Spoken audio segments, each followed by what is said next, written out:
Dravidian politics against the north. But Tamils don't only live in Tamil Nadu. Just a few kilometers away from there is the island nation known today as Sri Lanka, where Tamils make up 15% of the population. Sri Lanka is home to several ethnic groups. The mostly Buddhist Sinhalese are the majority, and the mostly Hindu Tamils are the second largest group. Both groups have been on the island for over 2,000 years.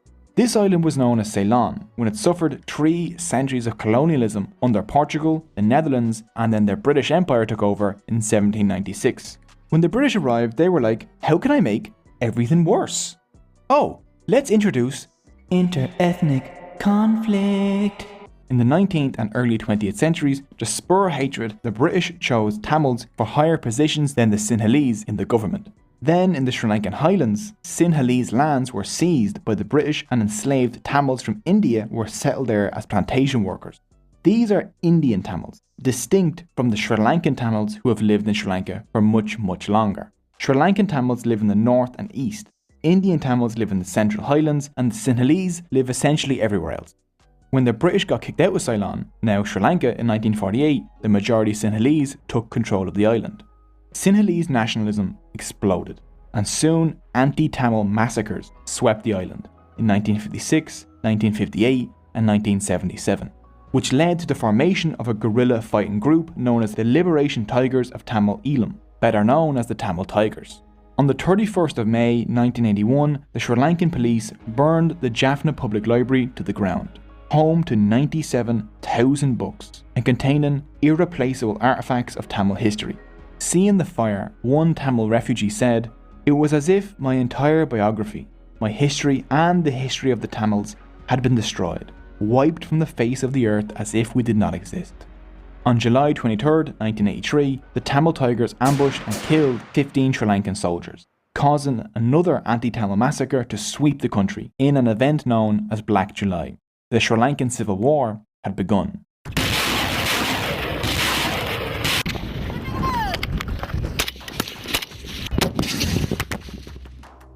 The Tamil Tigers were fighting for an independent Tamil nation in the Tamil parts of the island.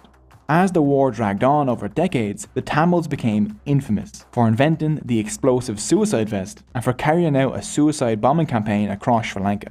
The Sri Lankan army retaliated with brutal attacks against the Tamil Tigers, which mostly resulted in the deaths and displacement of tens of thousands of innocent Tamil civilians. The Sri Lankan state is still undergoing investigations for committing a genocide against the Tamils. This bloody war dragged on for 26 years, until the 18th of May 2009, when the leader of the Tamil Tigers, V. Pirapakaran, was killed and the Tigers surrendered. The war took the lives of over 100,000 people, with 40,000 Tamil civilians being killed in the final few months of the war. These are rough estimates because a proper investigation hasn't been done. The war caused a mass exodus of Sri Lankan Tamil refugees to India, Australia, Europe and North America.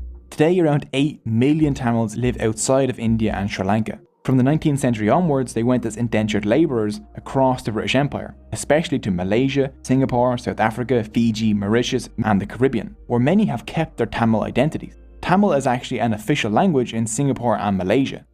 Well, I think now it's time to take a look at Tamil culture. Religion.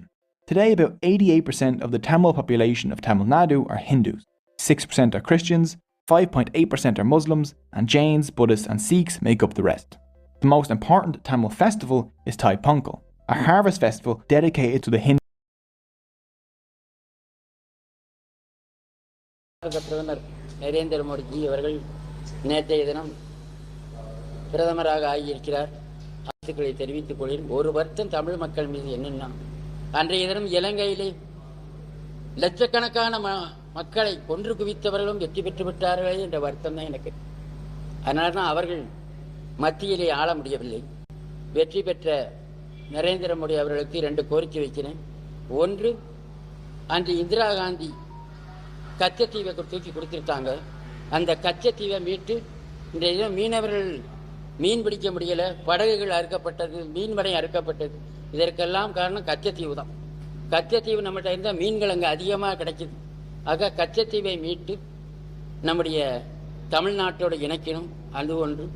ஈழத்திலே உள்ள தமிழர்களை கொஞ்ச நெஞ்சம் இருக்கிற மக்களை பாதுகாக்க தமிழ் ஈழத்தை ஏற்படுத்த வேண்டும்.